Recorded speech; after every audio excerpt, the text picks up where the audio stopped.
વિદ્યાર્થી મિત્રો, આપણે લેક્ચર નંબર 18ના અંદર ડી બ્રોગલી કોન્સેપ્ટ ઉપર વાત કરી ચૂક્યા હતા. બરાબર. આજે આપણે આ લેક્ચરના અંદર હાઇઝનબર્ગ કોન્સેપ્ટ ઉપર વાત કરવાની છે, હાઇઝનબર્ગ સિદ્ધાંત ઉપર વાત કરવાની છે. તો ચલો શરૂ કરીએ. હાઇઝનબર્ગ સિદ્ધાંત. તો ધ્યાન આપજો વિદ્યાર્થી મિત્રો, હાઇઝનબર્ગ સિદ્ધાંત જે છે ને 1927ના અંદર હાઇઝનબર્ગ નામના વૈજ્ઞાનિકે રજૂ કર્યો હતો. બરાબર. હા, ચલો એના પહેલા હું તમને ન્યૂટનની વાત કહી દઉં કે ભાઈ ન્યૂટન નામના વૈજ્ઞાનિકે કંઈક આવું કહ્યું હતું કે ગતિશીલ કોઈ કણ હોય તો એનું સ્થાન અને વેગ, ધ્યાન આપજો, શું કહ્યું હતું? ગતિશીલ જો કોઈ કણ હોય તો એનું સ્થાન અને વેગ બંને એકી સાથે ચોક્કસ રીતે માપી શકાય છે.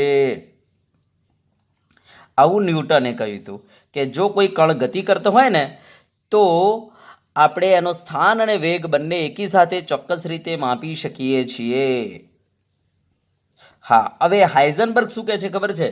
હાઇઝનબર્ગ કહે છે કે ભાઈ ન્યૂટન ખોટા છે, કે આપણે ધ્યાન આપજો, હાઇઝનબર્ગ કહે છે કે માઇક્રોસ્કોપિક પાર્ટિકલના કેસમાં ન્યૂટન ખોટા છે. ન્યૂટન ઓનલી કહે છે કે મેક્રોસ્કોપિક પાર્ટિકલના કેસમાં જ સાચા છે. બરાબર. ન્યૂટન જે છે મોટા કણો માટે જ સાચા છે. હા, મોટું કણ જો કોઈ ગતિ કરતું હશે, વજનદાર કણ જો કોઈ ગતિ કરતું હશે તો આપણે સ્થાન અને વેગ બંને એકી સાથે આપણે ચોક્કસ રીતે માપી શકીએ. પણ જો નાના કણ હશે, જેમ કે માઇક્રોસ્કોપિક પાર્ટિકલ જેવા કે ઇલેક્ટ્રોન છે, પ્રોટોન છે, ન્યુટ્રોન છે, જો આવા હશે તો આ કેસમાં ન્યૂટન ખોટા છે. આવું હાઇઝનબર્ગે કહી દીધું. બરાબર. હાઇઝનબર્ગ કહે છે કે ભાઈ માઇક્રોસ્કોપિક પાર્ટિકલના કેસમાં, હાઇઝનબર્ગ કહે છે માઇક્રોસ્કોપિક પાર્ટિકલના કેસમાં કે છે સ્થાન અને વેગ આ બંને આપણે એકી સાથે નક્કી કરી શકતા નથી. આ બંને, ધ્યાન આપજો, આ બંને એકી સાથે ચોક્કસ રીતે નક્કી કરી શકાતું નથી. બરાબર.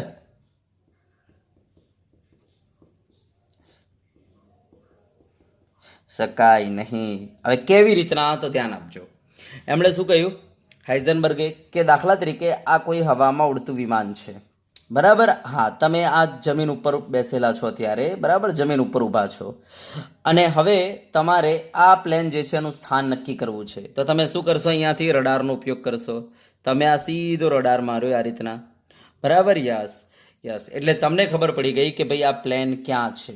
તો આ રીતના તમે સ્થાને નક્કી કરી દીધું અને તમને વેગે ખબર પડી જશે. પરંતુ અહીંયા પ્રોબ્લેમ શું થાય છે કે જ્યારે આપણે રડારનો ઉપયોગ કરીને સ્થાન નક્કી કરીએ છીએ ત્યારે આ સ્થાનમાં અનિશ્ચિતતા આવે છે કે આ જે તમે જે રડાર ઉપયોગ કરેલો છે એની તરંગ લંબાઈ જેટલી અનિશ્ચિતતા આવે છે, પ્લસ ઓર માઇનસ લેમ્ડા, આટલી અનિશ્ચિતતા આવી જાય છે સ્થાનના અંદર.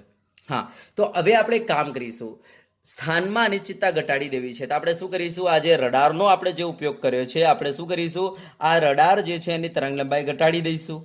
બરાબર. જો આપણે તરંગ લંબાઈ ઘટાડી દઈશું તો શું થશે? તો ભાઈ જે સ્થાનમાં અનિશ્ચિતતા આવશે એ પણ કેવી આવશે? ઓછી આવશે, કારણ કે આપણે તરંગ લંબાઈ ઘટાડી દીધી છે. તો બોલો, સ્થાનમાં અનિશ્ચિતતા શું થઈ ગઈ? ઘટી ગઈ. હા, પરંતુ શું થાય છે? જો તમે આ રીતના ઓછી તરંગ લંબાઈવાળો વિકિરણનો ઉપયોગ કરશો ને તો શું થશે?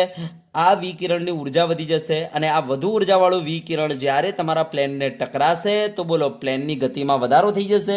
તો આપણે કહીશું ના. કેમ? કારણ કે પ્લેન વજનદાર છે. બરાબર. પ્લેનની ગતિમાં કોઈ ફરક ના પડે. તો જો તમે સ્થાનમાં નિશ્ચિતતા ઘટાડી દો છો, એનો મતલબ સ્થાન એકદમ એક્યુરેટ માપવા જાઓ છો તો પણ વેગના અંદર કોઈ ફરક પડતો નથી. માટે આપણે કહીશું જે મોટા કણો હશે ને એમના વેગ અને સ્થાન બંને આપણે એકી સાથે નક્કી કરી શકીએ છીએ. જેના કારણે દાખલા તરીકે અત્યારે પ્લેન અહીંયા છે. બરાબર. તમને ખબર પડી ગઈ કે ભાઈ અત્યારે પ્લેનનું સ્થાન અહીંયા છે. ઓકે. અને એનો વેગ પણ તમને ખબર પડી ગઈ. દાખલા તરીકે 300 કિલોમીટર પર કલાકની સ્પીડે આ પ્લેન જઈ રહેલું છે. દાખલા તરીકે તમને ખબર પડી ગઈ કે આ પ્લેન જે છે એની સ્પીડ છે 300 કિલોમીટર પર 60 મિનિટ. એક આપણે કહીશું 60 મિનિટના અંદર એ 300 કિલોમીટર અંતર કાપે છે. તમને ખબર પડી ગઈ. બરાબર. યસ. બરાબર. 60 મિનિટના અંદર 300 કિલોમીટર અંતર કાપે છે. તમને ખબર પડી ગઈ અને સ્થાન. હા, તો હવે ધ્યાન આપજો, 1 મિનિટમાં આ પ્લેન કેટલું અંતર કાપશે તમે કહી શકો છો? બોલો, કેટલું અંતર કાપશે 1 મિનિટના અંદર? તો આપણે કહી શકીએ 3 કિલોમીટર અંતર કાપશે. બરાબર, તમને સ્થાન એક્ઝેક્ટલી તમને ખબર છે. તો હવે અહીંયાથી 3 કિલોમીટર એટલે કેટલું, દાખલા તરીકે આટલું. તો જો આ તમે કહી શકો છો કે ભાઈ 1 મિનિટ પછી આ પ્લેન ક્યાં એને ઊભું થવાનું છે, તમે કહી શકો છો. તો ધ્યાન આપજો, જો તમે સ્થાન અને વેગ બંને એકી સાથે નક્કી કરી શકો તો તમે અનુમાન લગાવી શકો છો કે ભાઈ 5 મિનિટ પછી આ પ્લેન ક્યાં એને ઊભું થવાનું છે, 1 મિનિટ પછી પ્લેન ક્યાં એનું અટકશે, તમે કહી શકો છો. બરાબર, માટે તો તમને ખબર હોય કે આપણે જમીન પર બેઠા બેઠા તોપ ગોળા વડે હવામાં ઉડતા વિમાનને આપણે તોડી શકીએ છીએ. કેવી રીતના? તો આપણે રડારનો ઉપયોગ કરીને એનું સ્થાન નક્કી કરી લઈશું, વેગ નક્કી કરી લઈશું. બરાબર, પછી આપણને ખબર પડી જશે કે ભાઈ 1 મિનિટમાં આ પ્લેન ક્યાં એને અટકવાનું છે, બરાબર, ક્યાં એને ઊભું થવાનું છે, આપણને ખબર પડી જશે. તો બસ સીધો તોપ ગોળો અહીંયા જ નિશાન કરો, અહીંયા જ લગાવો કે ભાઈ આ સીધો કે ભાઈ 1 મિનિટમાં આ પ્લેન અહીંયા એને અહીંયા આવવાનું છે, આપણને ખબર છે આટલા સુધી પહોંચી જશે. તો સીધો આપણે તોપ અહીંયા જ મારીશું. યસ, જેવી અહીંયા આપણે મારીશું પ્લેન અહીંયા એને ક્રશ થઈ જશે આપોઆપ. માટે તો આપણે જમીન ઉપર બેઠા બેઠા આપણે હવામાં ઉડતા વિમાનને આપણે તોડી શકીએ છીએ, હે ને? હવામાં ઉડતા આપણે કહી શકીએ યુદ્ધના વિમાનને તોડી શકીએ છીએ. એ આ જ કોન્સેપ્ટ છે. કયો કોન્સેપ્ટ? ન્યૂટનનો, કે ભાઈ સ્થાન અને વેગ બંને એકી સાથે નક્કી કરી શકાય છે મોટા કણ માટે. હા, હવે ધ્યાન આપજો, જો દાખલા તરીકે પ્લેનની જગ્યાએ નાનો કણ હોત, જેમ કે ઇલેક્ટ્રોન હોત, અને મારે આનું સ્થાન નક્કી કરવું હોત તો હું શું થતું? તો ધ્યાન આપજો, હું પહેલા તો સ્થાન નક્કી કરવા માટે, સ્થાન અને વેગ નક્કી કરવા માટે શાનો ઉપયોગ કરતો? રડારનો. હા, તો હવે ધ્યાન આપજો, અહીંયા થશે શું? તો તમને વેગ તો ખબર પડી જશે, પરંતુ પ્રોબ્લેમ શું થશે? સ્થાનમાં પ્રોબ્લેમ આવશે. કયો? તો આપણે કહીશું સ્થાનના અંદર અનિશ્ચિતતા આવી જશે પ્લસ ઓર માઇનસ લેમડા જેટલી. હવે આ અનિશ્ચિતતા ઓછી કરવા માટે તમારે શું કરવું પડશે? તો આપણે કહીશું ઓછી તરંગ લંબાઈ વાળા વિકિરણનો ઉપયોગ કરવો પડશે. બરાબર, જો તમે તરંગ લંબાઈ ઘટાડી દેશો, લેમડા ઘટી જશે એટલે ડેલ્ટા એક્સનું મૂલ્ય ઓછું થઈ જશે. આમ સ્થાનમાં ધીરે ધીરે અનિશ્ચિતતા આપણે ઓછી કરી શકીએ. પરંતુ પ્રોબ્લેમ શું થાય છે? જેવો તમે આ તરંગ લંબાઈ જે છે, મીન્સ આ જે તરંગ તમે આ જે રડારનો ઉપયોગ કરો છો એની તરંગ લંબાઈ જેવી ઘટાડશો એટલે આ રડાર જે છે એની ઉર્જા વધી જશે, આ જે વિકિરણ જે છે એની ઉર્જા વધી જશે. કારણ કે લેમડા તમે ઘટાડશો એટલે ઉર્જા વધી જશે.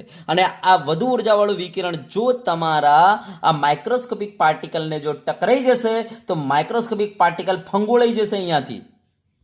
યસ, જેના કારણે જે વેગમાં, ધ્યાન આપજો, જે વેગ તમે એક્યુરેટ માપતા હતા ને એના અંદર શું આવી ગઈ? અનિશ્ચિતતા આવી ગઈ. બરાબર, તો એનો મતલબ એવો થઈ ગયો ડેલ્ટા વી વધી ગયો. તો જો તમે સ્થાનમાં અનિશ્ચિતતા ઘટાડવા ગયા માઇક્રોસ્કોપિક પાર્ટિકલના કેસમાં, તો એના વેગમાં અનિશ્ચિતતા વધી જાય છે. બરાબર, યસ. હવે દાખલા તરીકે મારે વેગમાં અનિશ્ચિતતા ઘટાડવી છે. વેગમાં અનિશ્ચિતતા ઘટાડવી હશે તો તમે આ જે વિકિરણ વાપરો છો એની ઉર્જા તમારે ઘટાડી દેવી પડે. બરાબર, યસ. અને જો ઉર્જા ઘટાડવી હોય તો તમારે શું કરવું પડે? મોટી તરંગ લંબાઈ વાળું વિકિરણ વાપરવું પડે. અને જો આની તરંગ લંબાઈ તમે વધારી દેશો તો શું થશે? સ્થાનમાં અનિશ્ચિતતા વધી જશે. એનો મતલબ જો ડેલ્ટા વી તમે ઘટાડવા જશો તો ડેલ્ટા એક્સ વધી જશે. તો ધ્યાન આપજો, માઇક્રોસ્કોપિક પાર્ટિકલના કેસમાં આપણે સ્થાન અને વેગ બંને એકી સાથે ચોક્કસ રીતે માપી શકતા નથી. આવું હાઇઝનબર્ગે કહી દીધું. જ્યારે ન્યૂટને શું કહ્યું હતું? સ્થાન અને વેગ બંને એકી સાથે માપી શકાય છે, જેના કારણે 10 મિનિટ પછી આ પ્લેન ક્યાં એને ઊભું થશે આપણે કહી શકીએ છીએ. હા, પણ માઇક્રોસ્કોપિક પાર્ટિકલના કેસમાં જો આપણે જોવા ગયા તો આપણને ખબર પડી સ્થાન અને વેગ બંને એકી સાથે માપી શકતા નથી ચોક્કસ રીતે. એ આપણને ખબર પડી ગઈ. એનો મતલબ અહીંયા ન્યૂટન ખોટા સાબિત થયા. બરાબર, એનો મતલબ એવો થયો કે ભાઈ ઇલેક્ટ્રોનના કેસમાં 10 મિનિટ પછી આ 1 મિનિટ પછી આ ઇલેક્ટ્રોન ક્યાં એને ઊભું થવાનું છે આપણે કહી શકીએ નહીં. આવું હાઇઝનબર્ગ કહે છે. તો હાઇઝનબર્ગે અહીંયા એક સિદ્ધાંત આપી દીધો કે ભાઈ ગતિશીલ સૂક્ષ્મ કણ ના સ્થાન અને વેગ, બરાબર, યસ. વેગ લખો, જો વેગને દળ વડે ગુણીએ તો વેગમાન થઈ જાય. વેગમાન લખો. સ્થાન અને વેગ બંને એકી સાથે ચોક્કસ રીતે માપી શકાતા નથી. આને કહેવાય છે હાઇઝનબર્ગનો અનિશ્ચિતતાનો સિદ્ધાંત. બરાબર, યસ. એનો મતલબ એવો થયો કે માઇક્રોસ્કોપિક પાર્ટિકલના કેસમાં આપણે એવું અનુમાન ન લગાવી શકીએ કે ભાઈ 1 મિનિટ પછી આ કણ ક્યાં એને ઊભું થવાનું છે. આપણે આવું અનુમાન લગાવી શકીએ નહીં. બરાબર, યસ. ઇલેક્ટ્રોન, પ્રોટોન, ન્યુટ્રોનના કેસમાં સમજી ગયા? યસ. તો ચલો હવે ધ્યાન આપજો, હું આ સિદ્ધાંતને મેથેમેટિકલ ફોર્મમાં લખું છું. ધ્યાન આપજો, જો સ્થાનમાં ઉદ્ભવતી અનિશ્ચિતતા ડેલ્ટા એક્સ હોય, ધ્યાન આપજો, જો સ્થાનમાં ઉદ્ભવતી અનિશ્ચિતતા ડેલ્ટા એક્સ હોય અને અને વેગમાનમાં ઉદ્ભવતી અનિશ્ચિતતા, અને વેગમાનમાં ઉદ્ભવતી અનિશ્ચિતતા, વેગમાનમાં ઉદ્ભવતી અનિશ્ચિતતા ડેલ્ટા વી હોય, ડેલ્ટા પી હોય તો ધ્યાન આપજો આ બંને અનિશ્ચિતતાનો જે ગુણાકાર હોય છે, ધ્યાન આપજો આ બંને અનિશ્ચિતતાનો જે ગુણાકાર હોય છે, આ ગુણાકાર h/4π જેટલો યા એનાથી વધારે હોય છે. દિમાગમાં ફિટ કરી લેજો. બરાબર, આ બંનેમાં જે અનિશ્ચિતતા ઉદ્ભવે છે એમનો ગુણાકાર જે છે કમસે કમ h/4π તો હોય જ છે, યા તો પછી એના કરતાં વધારે હોય છે. પણ તમે આ અનિશ્ચિતતા આના કરતાં ઘટાડી શકો નહીં. કે છે સ્થાનમાં ઉદ્ભવતી અનિશ્ચિતતા જો ડેલ્ટા એક્સ હોય, વેગમાનમાં ઉદ્ભવતી અનિશ્ચિતતા જો ડેલ્ટા પી હોય, તો આ બંનેનો ગુણાકાર કમસે કમ h/4π તો હોય જ છે. યસ, આનાથી ઓછો હોય નહીં. હા, એનાથી આપણે કહી શકીએ વધી શકે છે અનિશ્ચિતતા, પણ આનાથી ઘટી શકતી નથી. આનો મતલબ એવો થયો કે જો સ્થાનમાં અનિશ્ચિતતા આપણે ઘટાડવા જઈશું, ધ્યાન આપજો, તો આપોઆપ વેગમાનમાં અનિશ્ચિતતા વધી જશે. બરાબર, પરંતુ અનિશ્ચિતતા કમસે કમ h/4π તો આવશે જ. અને સેમ એ રીતના જો વેગમાનમાં અનિશ્ચિતતા આપણે ઘટાડવા ગયા તો આપોઆપ સ્થાનમાં અનિશ્ચિતતા વધી જશે. બરાબર, હા, પરંતુ આ બંનેનો ગુણાકાર h/4π કરતા ઘટશે નહીં. તો કમસે કમ h/4π જેટલી અનિશ્ચિતતા તો હોય જ છે.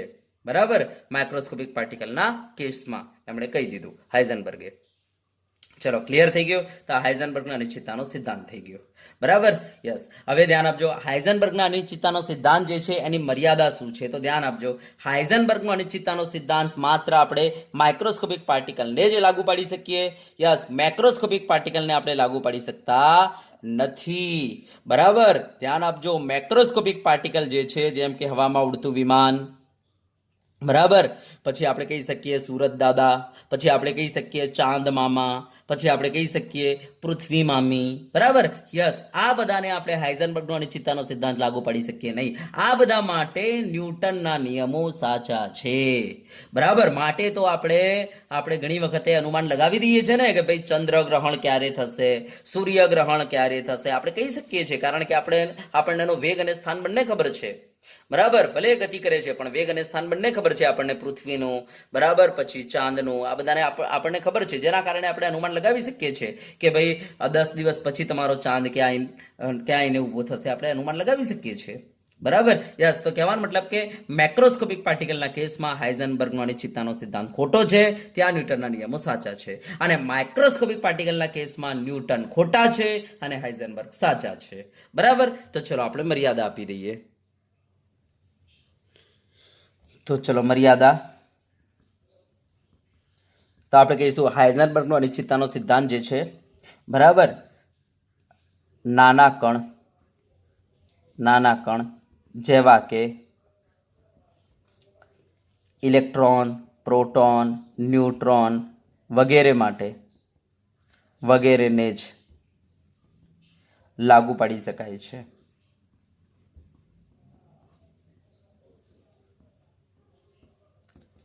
પરંતુ મોટા કણો એટલે કે વજનદાર કણો જેવા કે રસ્તા પર દોડતી ટ્રેન, હે ને, રસ્તા પર ટ્રેન ના દોડે ભાઈ, રસ્તા પર દોડતી ગાડી કહેવાય, રસ્તા પર દોડતી ગાડી, હવામાં ઉડતું વિમાન, પછી સૂર્ય, પછી આપણે કહીશું ચંદ્ર, બરાબર, પછી આપણે કહીશું પૃથ્વી વગેરેને લાગુ પાડી શકાતું નથી. યસ, આવા કેસમાં આપણે કહી શકીએ છીએ સ્થાન અને વેગ બંને એકી સાથે નક્કી કરી શકાય છે. એનો મતલબ કે આપણે કહી શકીએ છીએ કે ભાઈ 1 મિનિટ પછી તમારું હવામાં ઉડતું વિમાન ક્યાં આવીને અટકવાનું છે, આપણે કહી શકીએ છીએ. એમ લાગુ પાડી શકાતું નથી. બરાબર, તેમના માટે ન્યૂટનના નિયમો સાચા છે. તેમના માટે ન્યૂટનના નિયમો સાચા છે. ચલો, ક્લિયર છે? યસ. તો આ થઈ ગયો આપણો હાઇઝનબર્ગનો અનિશ્ચિતતાનો સિદ્ધાંત. હવે ધ્યાન આપજો, આ સિદ્ધાંતને જો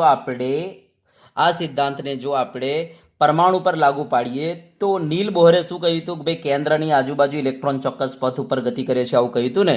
હા, હાઇઝનબર્ગ કે છે આપણે ન કહી શકીએ કે ભાઈ ચોક્કસ પથ ઉપર ગતિ કરે છે, આપણે સ્થાન બતાવી જ ન શકીએ યાર. બરાબર, યસ. આપણે ન કહી શકીએ 1 મિનિટ પછી આ ઇલેક્ટ્રોન ક્યાંય ઊભું થવાનું છે, આપણે આ રીતના સ્થાન ના બતાવી શકીએ. કે છે કે માત્ર આપણે ઇલેક્ટ્રોન મળી આવવાની સંભાવના જ બતાવી શકીએ, એરિયા જ બતાવી શકીએ કે ભાઈ આટલા વિસ્તારમાં કદાચ ઇલેક્ટ્રોન મળવાની સંભાવના વધારે હશે, ખાલી આપણે એવું જ કહી શકીએ, આપણે એક્ઝેક્ટ પોઝિશન ના બતાવી શકીએ. બરાબર, આવું હાઇઝનબર્ગે કહ્યું કે પરમાણુના અંદર આપણે આવું ના કહી શકીએ કે ભાઈ ઇલેક્ટ્રોન આ જ પથ ઉપર ગતિ કરશે, 2 મિનિટ પછી ઇલેક્ટ્રોન અહીંયા જ આવીને ઊભું થશે, આ જ પથ ઉપર આવીને ઊભું થશે, આવું આપણે ન કહી શકીએ. બરાબર, ખાલી બસ ઇલેક્ટ્રોન મળી આવવાની સંભાવના આપણે બતાવી શકીએ કે ભાઈ આ એરિયામાં ઇલેક્ટ્રોન વધારે મળતા હશે, આ એરિયામાં ઇલેક્ટ્રોન દાખલા તરીકે વધારે મળતા હશે, આ એરિયામાં ઇલેક્ટ્રોન નહીં મળતા હોય, આપણે આવું જ ખાલી કહી શકીએ. બરાબર, એનો મતલબ કે અહીંયા આપણે કહી દીધું કે ભાઈ એવો વિસ્તાર, ભાઈ કેન્દ્રની આજુબાજુનો માત્ર આપણે વિસ્તાર જ બતાવી શકીએ જ્યાં ઇલેક્ટ્રોન મળી આવશે. યસ, અને આવા વિસ્તારને આજથી આપણે કહીશું કક્ષક. એનો મતલબ એવો કહેવાય કે આપણે માત્ર કેન્દ્રની આજુબાજુ ઇલેક્ટ્રોન મળી આવતો વિસ્તાર જ બતાવી શકીએ, આવું હાઇઝનબર્ગે કહ્યું. તો હાઇઝનબર્ગે કહ્યું કેન્દ્રની આજુબાજુ કક્ષક હોય છે. બરાબર, આવું હાઇઝનબર્ગે કહ્યું. બરાબર, તો એમણે કહ્યું કે કક્ષા જે હોય છે ને, કક્ષાના અંદર આપણે એવા ખાલી વિસ્તારો બતાવી શકીએ કે ભાઈ આટલા વિસ્તારના અંદર ઇલેક્ટ્રોન વધારે મળી આવશે, આટલા વિસ્તારમાં ઇલેક્ટ્રોન વધારે મળી આવશે, આપણે એક્ઝેક્ટ પાથ ન કહી શકીએ. તો હાઇઝનબર્ગે શું કહ્યું કે ભાઈ કક્ષાના અંદર આવા વિસ્તારો હોઈ શકે કે ભાઈ જ્યાં ઇલેક્ટ્રોન વધારે મળી આવે. બરાબર, તો હાઇઝનબર્ગે આપણને અહીંયા એક નવો કોન્સેપ્ટ આપ્યો છે કક્ષકનો. સમજી ગયા છો વાતને? બરાબર, યસ. તો અહીંયા પરમાણુના અંદર કહેવાનો મતલબ કે આપણે માત્ર એવા વિસ્તારો જ બતાવી શકીએ કે જ્યાં ઇલેક્ટ્રોન મળી આવશે, જ્યાં ઇલેક્ટ્રોન નહીં મળી આવે, આવું હાઇઝનબર્ગે કહ્યું. બરાબર, આપણે એક્ઝેક્ટ પથ બતાવી શકીએ નહીં. બરાબર, તો સમજી ગયા છો. તો આ રીતના પરમાણુ ઉપર આપણે પરમાણુનું જે એટમિક મોડેલ છે એના ઉપર હાઇઝનબર્ગનો કોન્સેપ્ટ આ રીતના લાગુ પાડી શકાય. ચલો, ક્લિયર છે? તો આ હાઇઝનબર્ગનો કોન્સેપ્ટ આપણો પૂરો થાય છે. તો હવે ધ્યાન આપજો, હાઇઝનબર્ગના કોન્સેપ્ટના અંદર આપણે એક સૂત્ર જોઈ ગયા. સૂત્ર કેવું છે? Delta x into delta P greater than equal to h/4π. આ સૂત્ર છે. આપણે કહીશું કે ભાઈ સ્થાન અને વેગમાન આ બંનેની અનિશ્ચિતતાનો જો ગુણાકાર કરીએ તો કમસે કમ h/4π તો આવે જ છે, યા એના કરતાં વધારે આવશે. બરાબર, હા. હવે આપણે દાખલા ગણવા માટે શું કરીશું હું તમને કહી દઉં. દાખલા ગણવા માટે હંમેશા આપણે બરાબરનો ઇસ્તેમાલ કરી લઈશું. બરાબર, yes. Is equal to h/4π લઈને ચાલીશું દાખલા માટે. અને એક વસ્તુ ધ્યાન આપજો, p ઇઝ ઇક્વલ ટુ તમને ખબર છે m × v હોય છે, હે ને? તો જો હું આનો ફેરફાર લઉં ડેલ્ટા p, તો ધ્યાન આપજો એમ દળ કદી ના બદલાય તો શું થઈ જશે? વેગનો ફેરફાર આવશે. એનો મતલબ ડેલ્ટા પી ની જગ્યાએ આપણે શું લખી શકીએ? એમ ઇન્ટુ ડેલ્ટા વી. તો ચલો આ સૂત્રના અંદર આપણે ડેલ્ટા પી ની જગ્યાએ લખી દઈએ એમ ઇન્ટુ ડેલ્ટા વી. તો આપણો આ સૂત્ર થઈ ગયું delta x into m delta v is equal to h/4π. તો આપણે દાખલા ગણવા માટે કાં તો આ સૂત્રનો ઉપયોગ કરીશું, કાં તો આપણે આ સૂત્રનો ઉપયોગ કરીશું. બરાબર, અને આના પરથી આપણે દાખલા ગણીશું. ચલો, ઓકે. તો હાઇઝનબર્ગનો અનિશ્ચિતતાનો સિદ્ધાંત આ થઈ ગયો. ચલો, ઓકે, યસ. હવે આપણે દાખલાઓ જોઈ લઈએ. ચલો જુઓ, પહેલા આપણે કોયડો 2.15 જોઈ લઈએ. બરાબર, કોયડો 2.15. જો રકમ શું કહે છે? સૂક્ષ્મદર્શક યંત્રનો ઉપયોગ કરીને યોગ્ય ફોટોનથી પરમાણુમાં ઇલેક્ટ્રોનનું સ્થાન 0.1 એંગસ્ટ્રોમ અંતરમાં જાણવા માટે કરવામાં આવેલ છે. તો આપણને સ્થાનની અનિશ્ચિતતા એણે આપી દીધી છે. ડેલ્ટા એક્સ કેટલું છે? 0.1 એંગસ્ટ્રોમ અંતર. બરાબર, હવે કે છે તેના ગતિના માપનમાં કેટલી અનિશ્ચિતતા રહેલી હશે? તો આપણે કહે છે ગતિના માપનમાં કેટલી અનિશ્ચિતતા રહેલી હશે, એનો મતલબ ડેલ્ટા વી આપણે ફાઇન્ડ કરવાનું છે. બરાબર, ડેલ્ટા વી શોધવાનું છે. આપણને સ્થાનની અનિશ્ચિતતા આપી દીધી છે, કારણ કે સ્થાનની અનિશ્ચિતતા એની તરંગ લંબાઈ જેટલી હોય, અને આપણને કહી દીધું છે કે ભાઈ 0.1 એંગસ્ટ્રોમ જે છે, બરાબર, એ સ્થાનની અનિશ્ચિતતા જ છે. તો આપણને શોધવાનું કે છે ડેલ્ટા વી, કે છે કે ભાઈ ગતિના માપનમાં કેટલી અનિશ્ચિતતા રહેલી હશે. બરાબર, તો આ રીતના અનિશ્ચિતતા જ્યારે શોધવાની કે, જ્યારે અનસર્ટેનિટી શોધવાની કે, જ્યારે અનિશ્ચિતતા શોધવાની કે, એટલે આપણે હાઇઝનબર્ગના સૂત્રને યાદ કરી લઈશું. હાઇઝનબર્ગનું સૂત્ર શું છે? Delta x into delta p is equal to શું છે? h/4π છે. આ હાઇઝનબર્ગનું સૂત્ર છે. હવે અહીંયા આપણે ડેલ્ટા પી ની જગ્યાએ શું મૂકી શકીએ? તો એમ ડેલ્ટા વી મૂકી શકીએ, હે ને? યસ, કારણ કે આપણે ડેલ્ટા વી શોધવાનું છે. ચલો, ડેલ્ટા પી ની જગ્યાએ મૂકી દઈએ એમ ડેલ્ટા વી. તો delta x into m delta v is equal to બોલો શું થઈ જશે? h/4π. ચલો બરાબર, યસ. આમાંથી મારે ડેલ્ટા વી શોધવાનું છે. ડેલ્ટા વીને આપણે કરતા બનાવી દઈએ. Delta v is equal to શું થઈ જશે? h/4 બરાબર એમ ઇન્ટુ ડેલ્ટા એક્સ. બરાબર, એમ અને ડેલ્ટા એક્સને આપણે છેદમાં લાવી દીધા. ચલો હવે બધી કિંમતો મૂકી દઈએ. Delta v is equal to, ચલો એચની કિંમત મૂકી દઈએ આપણે. કેટલી છે? 6.626 ગુણ્યા 10⁻34 બરાબર અપોન 4. પાઈની કિંમત કેટલી છે? તો 3.14 ગુણ્યા એમ. એમ એટલે ઇલેક્ટ્રોન. અહીંયા ઇલેક્ટ્રોન કહેલું છે ને, ઇલેક્ટ્રોનનું સ્થાન માટે ઇલેક્ટ્રોનનું આપણે દળ મૂકી દઈશું. બોલો ઇલેક્ટ્રોનનું દળ કેટલું? તો આપણે કહીશું 9.10 ઇન્ટુ 10⁻31 બરાબર, કારણ કે ઇલેક્ટ્રોન શબ્દ લખીને એણે આપેલો છે એટલે આપણે ઇલેક્ટ્રોનનું દળ મૂકવાનું રહેશે. ઇન્ટુ ડેલ્ટા એક્સ, સ્થાનમાં નિશ્ચિતતા કેટલી? તો એણે લખીને આપેલી છે 0.1 એંગસ્ટ્રોંગ. હવે તમને ખબર છે આપણે જ્યારે સૂત્રના અંદર કિંમતો મૂકીએ તો હંમેશા બધી કિંમતો સામા મૂકવાની રહેશે એમકેએસમાં. તો આ કેટલું થઈ જશે? 0.1 ઇન્ટુ 10⁻10 મીટર. હે ને, એમકેએસમાં મૂકવી પડે એટલે મીટરમાં મૂકવી પડે. ચલો બરાબર, યસ. હવે આને તમે સાદરૂપ આપી દેશો ને તમારા ડેલ્ટા વીની જવાબ આવી જશે. હું ડાયરેક્ટ જવાબ લખી દઉં છું વૈજ્ઞાનિક સંકેતમાં. તો 5.80 ઇન્ટુ 10 બરાબર 10⁻6 આ તમારો જવાબ આવી જશે. એકમ શું રહેશે? મીટર પર સેકન્ડ. તો આપણે કહી દઈશું ભાઈ વેગના માપનમાં કેટલી અનિશ્ચિતતા આવશે? તો 5.80 ઇન્ટુ 10⁻6 મીટર પર સેકન્ડ. ચલો બોલો, ખબર પડી? ઓકે, તો આ કોયડો આપણું 2.15 થઈ ગયો. ચલો ઓકે, ચલો નેક્સ્ટ આપણે જઈએ ભાઈ કોયડો 2.16. હવે જુઓ રકમ શું કહે છે આપણને? એક ગોલ્ફના દડાનું દળ આપેલું છે 40 ગ્રામ. તો આપણને દડાનું દળ આપી દીધું છે 40 ગ્રામ. હવે તમને ખબર છે કે હંમેશા આપણે કિંમતો સૂત્રના અંદર એમકેએસમાં મૂકીએ છીએ. એનો મતલબ એવો થઈ ગયો કે મીટર, કિલોગ્રામ અને સેકન્ડ. તો કિલોગ્રામમાં જોઈએ તો ચલો આને કિલોગ્રામમાં ફેરવી દઈએ તો 10⁻3 કિલોગ્રામ મૂકવું પડે. ચલો બરાબર, તો આપણી પાસે દડાનું દળ આટલું આપેલું છે. હવે કે છે વેગ આપેલો છે 45 મીટર પર સેકન્ડ. તો આપણી પાસે વેગ છે 45 મીટર પર સેકન્ડ. હવે આગળ કે છે જો વેગ 2% ચોકસાઈથી માપી શકાતો હોય તો, એનો મતલબ વેગમાં અનિશ્ચિતતા એણે આપેલી છે કે આ જે વેગ છે ને એના 2% આપણને આટલી અનિશ્ચિતતા એણે આપી દીધી છે. તો વેગ છે 45 મીટર પર સેકન્ડ, એના 2% કંઈક કેટલા થશે? તો આપણે 2% કાઢવા છે તો 45 એમને રાખો બરાબર. 2% એટલે 2%ને હટાવીએ તો નીચે છેદમાં 100 એટલે 45 દુ 90, 90 ભાગ્યા 100 કરો એટલે 0.9 થઈ જશે. આટલા મીટર પર સેકન્ડ બરાબર. તો આ થઈ ગયું આપણા વેગમાં અનિશ્ચિતતા. કેટલી આવેલી છે? 0.9 મીટર પર સેકન્ડ. તો કે છે સ્થાનમાં નિશ્ચિતતા ગણો. એનો મતલબ ડેલ્ટા એક્સ આપણે ફાઇન્ડ કરવાનું છે. ચલો બરાબર, તો ચલો હું સૂત્ર કયું મૂકીશ? તો આપણને ખબર છે ભાઈ delta x into delta p is equal two આપણી પાસે છે h/4π. હા, હવે ધ્યાન આપજો, મારે શોધવાનું શું છે? Delta x. મને આપેલો ડેલ્ટા વી છે તો ચલો ડેલ્ટા વી આપેલો હોવાથી ડેલ્ટા પીની જગ્યાએ આપણે લખી દઈએ કે ભાઈ એમ ડેલ્ટા વી લખી દઈએ ઇઝ ઇક્વલ ટુ h/4π. ચલો મારે શોધવાનું શું છે? તો ડેલ્ટા એક્સ શોધવાનું છે. ઓકે, તો બાકીના બધાને છેદમાં લાવી દો. તો delta x is equal to શું થઈ જશે?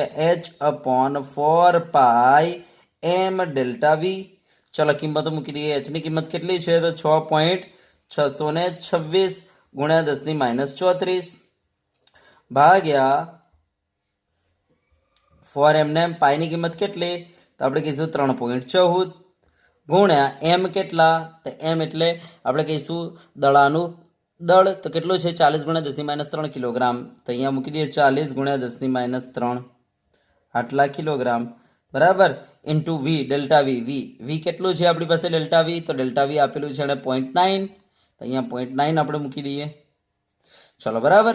હા, હવે આને સિમ્પ્લિફાઈ કરજો. તમે સિમ્પ્લિફાઈ કરશો ને તેનો જવાબ આવશે, હું ડાયરેક્ટ વૈજ્ઞાનિક સંકેતમાં લખી દઉં છું 1.46. વૈજ્ઞાનિક સંકેતમાં લખી દઉં છું 1.46 ઇન્ટુ 10⁻33 આટલું એનો જવાબ આવશે બરાબર મીટર. તો સ્થાનમાં નિશ્ચિતતા કંઈક આટલી આવી જશે. ચલો બરાબર, બોલો આવડે? ઓકે, ચલો હવે આપણે નેક્સ્ટ જોઈએ. ચલો હવે જુઓ સ્વાધ્યાય 2.61. જો શું કહે છે? જો ઇલેક્ટ્રોનનું સ્થાન +or - 0.002 નેનોમીટર ની ચોકસાઈથી માપવામાં આવેલ હોય તો એનો મતલબ કે આપણને સ્થાનમાં અનિશ્ચિતતા એણે આપી દીધી છે ±0.002 નેનોમીટર, તો આપણને અનિશ્ચિતતા નેનોમીટરમાં આપેલી છે. બરાબર હોય તો ઇલેક્ટ્રોનના વેગમાનમાં અનિશ્ચિતતા ગણો, એનો મતલબ ઇલેક્ટ્રોનના વેગમાનમાં અનિશ્ચિતતા ગણવાની છે, એનો મતલબ ડેલ્ટા પી ફાઇન્ડ કરવાનું કહે છે. હવે કહે છે ધારો કે ઇલેક્ટ્રોનનું વેગમાન, બરાબર પહેલાં આટલા સુધી દાખલો પૂરો કરી દઈએ. તો આપણને કહે છે ડેલ્ટા પી ફાઇન્ડ કરો. તો ચલો ભાઈ, આપણને ખબર છે delta x into delta p is equal to શું થઈ જશે, h/4π. ચલો બરાબર, યસ, આમાંથી મારે ડેલ્ટા પી ફાઇન્ડ કરવાનો છે, ડેલ્ટા પી શોધવાનો છે. Delta p is equal to શું થઈ જાય, h/4π ઇન્ટુ ડેલ્ટા એક્સ.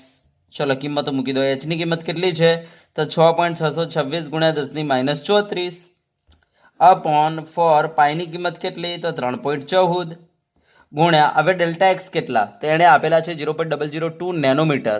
ચલો નેનોમીટરને આપણે જો મીટરમાં ફેરવીએ તો 10⁻9 મીટર મુકાય, તો આપણે મૂકી દઈએ 0.002 ઇન્ટુ 10⁻9 આટલા મીટર.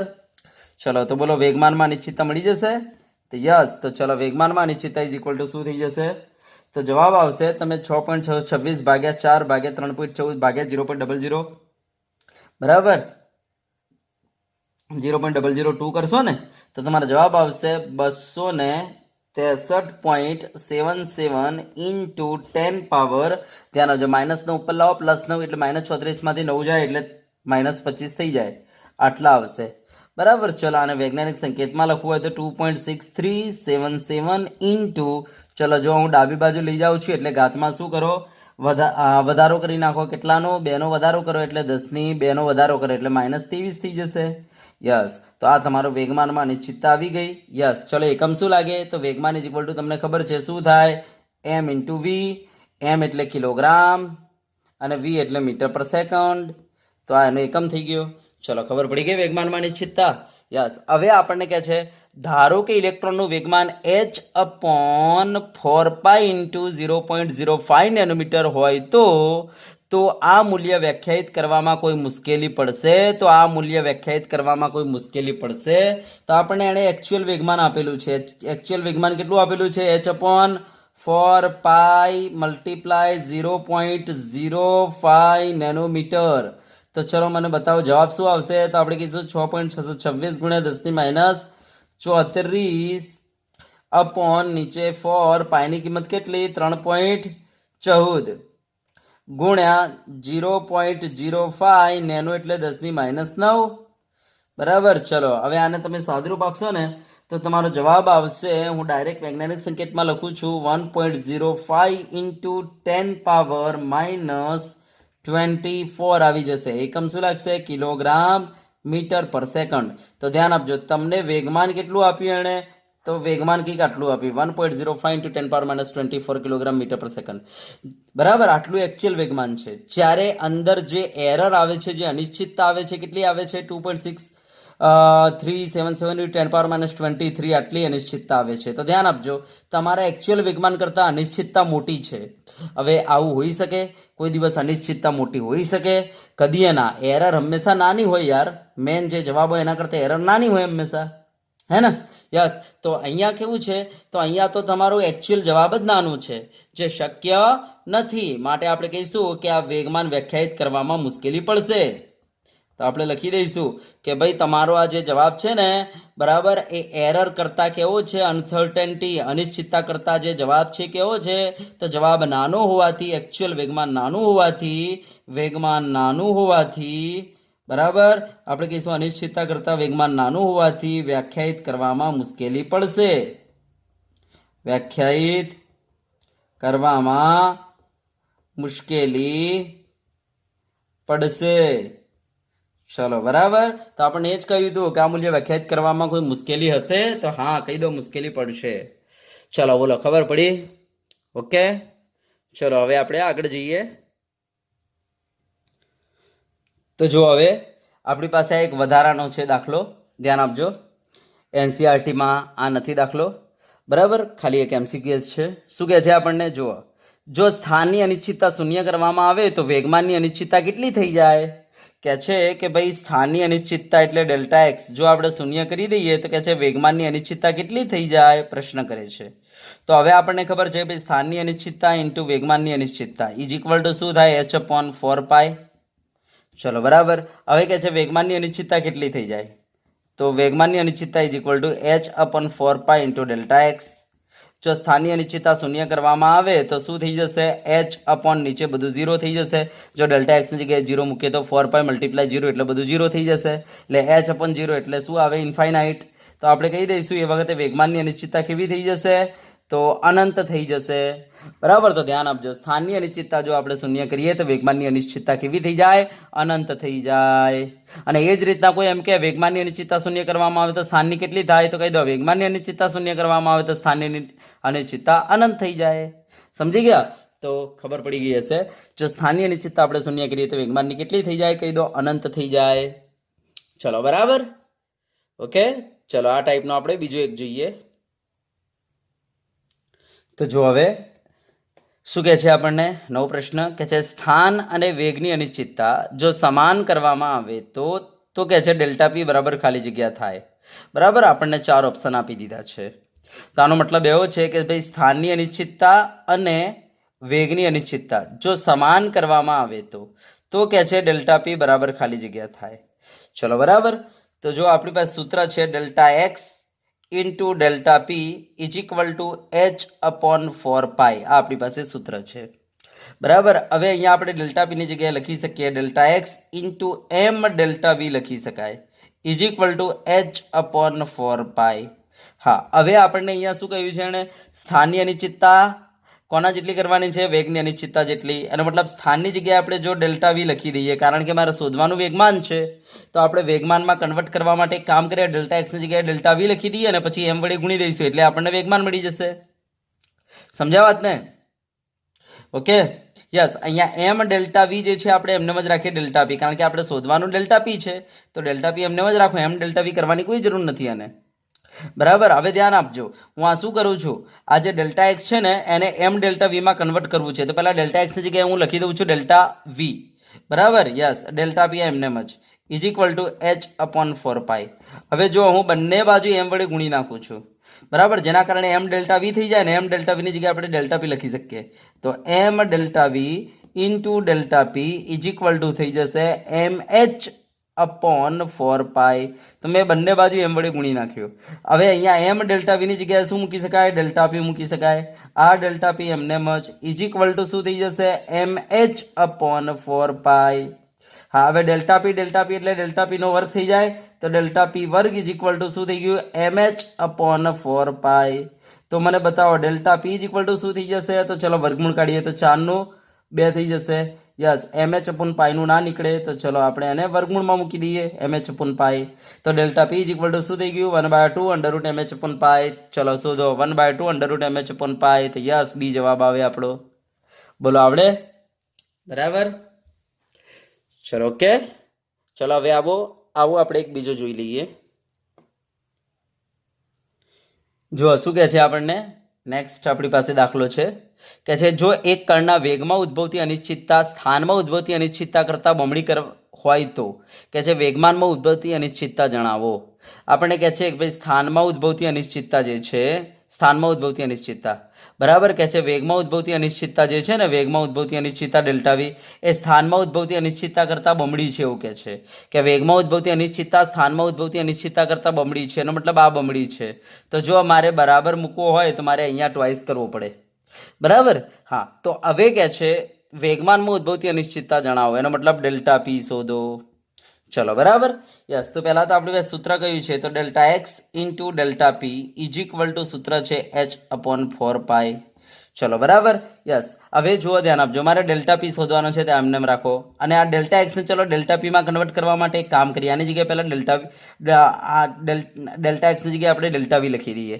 તો ચલો કેટલા લખાય? તો ડેલ્ટા એક્સ બરાબર આપણે શું લખી શકીએ? ડેલ્ટા વી બાય 2 એને લખી શકીએ ને. ડેલ્ટા એક્સ બરાબર શું લખી શકીએ?